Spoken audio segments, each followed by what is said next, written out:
पश्चिम बंगाल में विधानसभा चुनाव का बिगुल बज चुका है और इस बार की लड़ाई बेहद दिलचस्प मानी जा रही है। 2 चरणों में होने वाले इस चुनाव में करीब 7.3 करोड़ मतदाता अपने मताधिकार का इस्तेमाल करेंगे और ये तय करेंगे कि बंगाल की सत्ता किसके हाथ में जाएगी।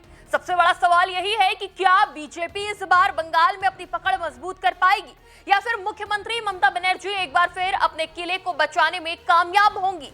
नमस्कार, टीवी 24 नेटवर्क देख रहे हैं आप। मैं हूं आपके साथ शिखा मेहरोत्रा। आज हम बात करेंगे बंगाल चुनाव में ऐसे कौन कौन से क्षेत्र हैं जो सत्ता की चाबी तय कर सकते हैं और किस मुद्दे पर किस पार्टी की रणनीति टिकी हुई है। सबसे पहले बात करेंगे जंगल महल और उत्तर बंगाल की। आपको बता दें कि ये इलाका इस चुनाव में बेहद अहम माना जा रहा है। जंगल महल में आने वाले जिले जैसे पुरुलिया, बांकुड़ा और झाड़ग्राम आदिवासी बहुल क्षेत्र है। यहाँ बीजेपी अपनी राजनीति हिंदुत्व और आदिवासी पहचान के मुद्दे पर केंद्रित कर रही है। बीजेपी का दावा है कि इन इलाकों में विकास और पहचान की राजनीति को लेकर लोगों में नाराजगी है और इसका फायदा पार्टी को मिल सकता है। लेकिन दूसरी ओर टीएमसी यानी तृणमूल कांग्रेस भी पूरी ताकत से मैदान में है। टीएमसी यहाँ अपनी कल्याणकारी योजनाओं, राशन योजना, महिला सहायता योजनाओं और भूमि अधिकार के वादों के जरिए वोटरों को अपने साथ बनाए रखने की कोशिश कर रही है। अब बात करते हैं उत्तर बंगाल की। ये इलाका भी चुनावी नजरिए से बेहद संवेदनशील माना जाता है। यहाँ सबसे बड़ा मुद्दा है चाय बागान मजदूरों की मजदूरी और राजवंशी समुदाय की पहचान। बीजेपी इन मुद्दों को जोर शोर से उठा रही है और खुद को इस इलाके का सबसे बड़ा प्रतिनिधि बताने की कोशिश कर रही है।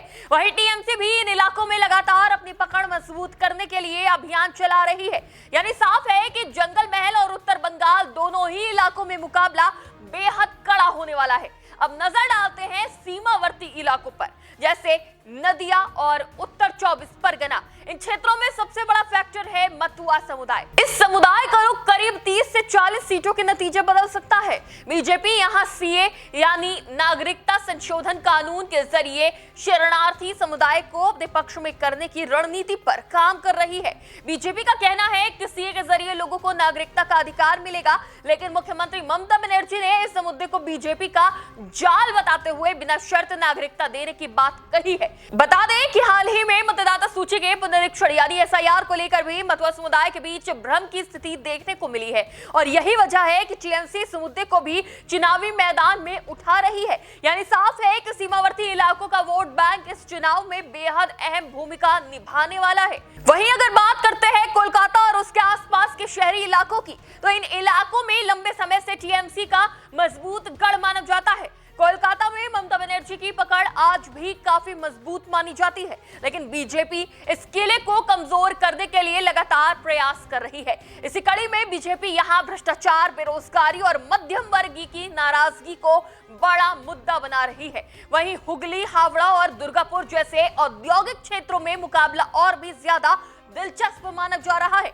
क्योंकि यहाँ कई सीटों पर पिछली बार जीत का अंतर 5000 वोटों से भी कम रहा था। इन इलाकों में बंद पड़ी फैक्ट्रियां, बेरोजगारी और श्रमिकों की समस्याएं चुनाव का रुख बदल सकती हैं। टीएमसी यहां अपने मजबूत लाभार्थी नेटवर्क और स्थानीय संगठनों के सहारे चुनाव लड़ रही है, जबकि बीजेपी सत्ता विरोधी माहौल को भुनाने की कोशिश कर रही है।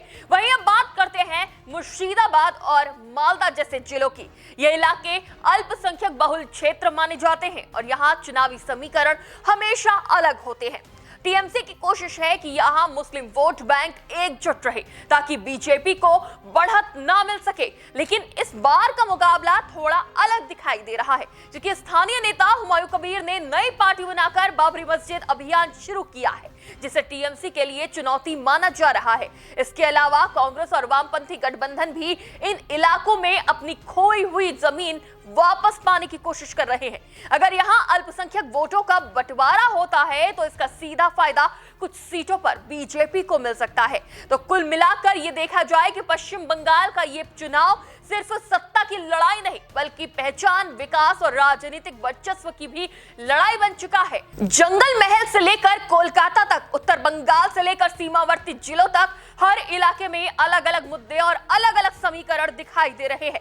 अब देखना यह होगा कि क्या बीजेपी बंगाल में नया इतिहास लिख पाती है या फिर ममता बनर्जी एक बार फिर अपने किले को बचाने में कामयाब हो जाती है। फिलहाल फैसला जनता के हाथ में है और चुनाव के नतीजे ही तय करेंगे कि बंगाल की राजनीति किस दिशा में जाएगी। इस पर आपकी क्या राय है, हमें कमेंट करके जरूर बताएं। फिलहाल के लिए इतना ही। देखते रहिए टीवी 24 नेटवर्क।